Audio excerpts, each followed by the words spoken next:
Eu sou Camila Suemi, advogada de direitos humanos, e volto aqui para falar com vocês sobre algo muito triste.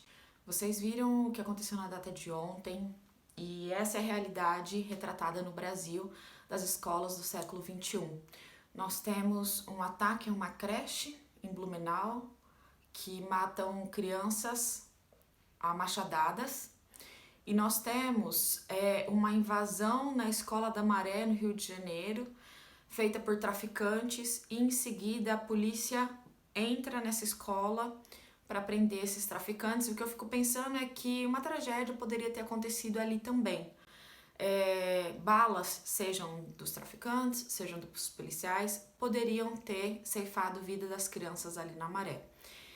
E o mais preocupante é que eu volto aqui praticamente 10 dias depois do vídeo que eu fiz de um outro ataque à escola, em que um aluno de 13 anos matou uma professora e feriu outras pessoas, quando uma semana antes ele tinha sido chamado a atenção por ter um comportamento violento e racista. Ontem foi um dia de muita dor, ontem foi um dia de luto, ontem foi um dia em que eu chorei, como muitas pessoas choraram, por entender que a gente vive num país em que matam crianças de maneira extremamente violenta. Ontem foi um dia de dor. Mas tem uma pessoa que eu admiro muito, que é o reverendo Martin Luther King, que diz que o que me incomoda não é o grito dos maus, mas o silêncio dos bons. E é por isso que a gente precisa se levantar na data de hoje, ainda em oração, ainda em solidariedade à escola da Maré, a escola de Blumenau, ainda em solidariedade às famílias, aos professores. Mas a gente precisa também se levantar pensando de maneira pragmática, de maneira prática, objetiva, o que nós faremos daqui para frente e entender o que levou a tudo isso. E aí eu quero compartilhar com vocês uma pesquisa feita pela Unicamp, que diz que o perfil dessas pessoas que têm cometido esses ataques, de alunos e ex-alunos, são homens brancos, machistas, misóginos, que têm gosto por violência. E aí, eu tô falando de fatos, então eu não quero discutir aqui política, não vou entrar nessa polaridade política de falar de Lula ou Bolsonaro. Eu vou falar de fatos.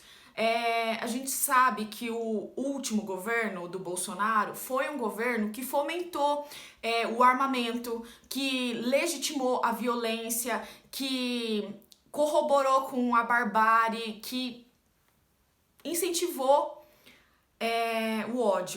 o ódio às minorias principalmente. E o governo acabou, mas a gente está ainda hoje colhendo os frutos desse governo. E aí a mesma pesquisa da Unicamp aponta que muitas das crianças e adolescentes que acabam se tornando essas pessoas que vão cometer ataques, elas têm sido recrutadas através da internet. E a gente está num nível tão sério do processo de crimes de ódio que não tá mais só na Deep Web. Tem vários grupos que são grupos de bulimia, grupos de bullying, grupos, os chamados chans e vários outros canais na Deep Web, mas canais que não estão na Deep Web, que muitas vezes são para falar de outras questões, mas que são importantes para esses adolescentes e que esses recrutadores utilizam desses canais para chegar nessas pessoas e começar a incentivar o ódio, começar a trazer para uma parte da radicalização até que esses adolescentes se encontrem prontos e com a cabeça completamente formada para cometer esses ataques. Outra coisa que a gente vê resultado ainda desse último governo é que diante de tudo isso tem crescido um argumento da extrema-direita dizendo que a gente precisa armar esses professores, que a gente precisa armar os pais para proteger os bebês e as crianças.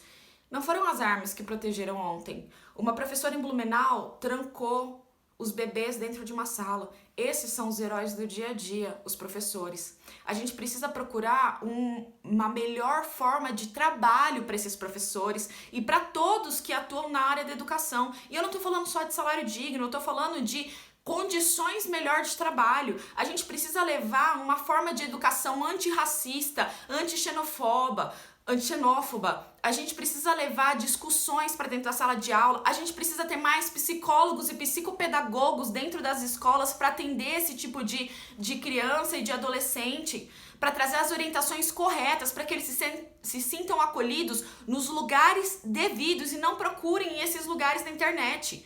A gente precisa trazer de volta a responsabilidade da criação do ser humano dos pais. Os professores, eles são educadores que vão complementar, mas quem tem a responsabilidade de criar um ser humano são os pais. E outra coisa, depois do que aconteceu ontem, uma pessoa que eu admiro e respeito profundamente já há anos, que é o ministro Flávio Dino, disse que 150 milhões, se eu não me engano, já foram destinados para maior segurança pública dentro das escolas. E eu queria perguntar, indagar aqui vocês acham que isso vai resolver? Talvez seja emergencial, diante desses ataques, a gente possa contar com esse auxílio, mas eu acho que a gente deve ir além.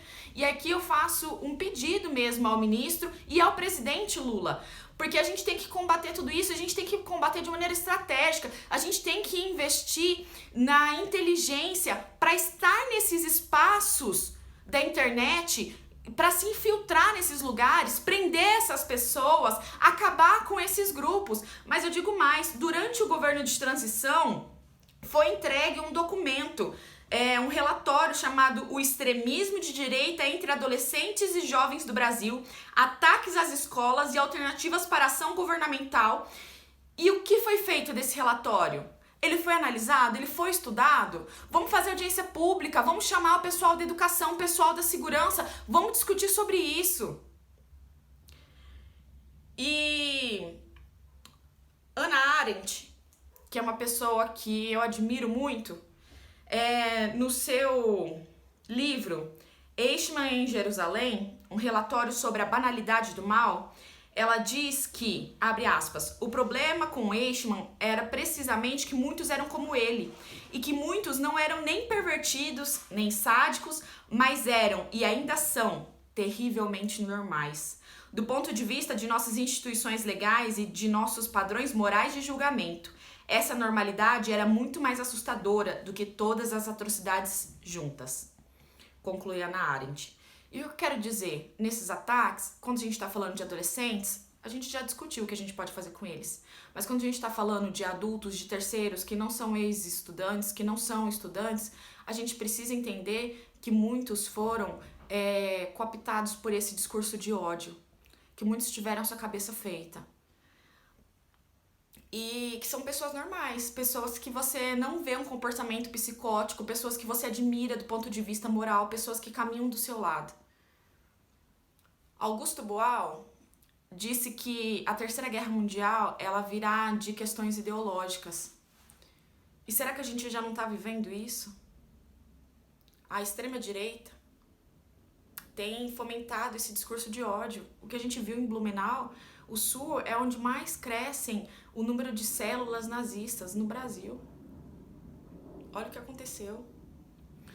E para concluir, eu quero trazer um estudo feito pela USP. E nesse estudo mostra que de 2002 até 2023, 21 anos, nós tivemos 22 ataques cometidos em escolas no Brasil. Num período de 21 anos, 22 ataques. Só que os 10 últimos ataques aconteceram de agosto de 2022 até o presente momento. E nós não estamos nem no meio do ano. Em menos de um ano, já aconteceram quase metade desses ataques que aconteceram nos últimos 21 anos.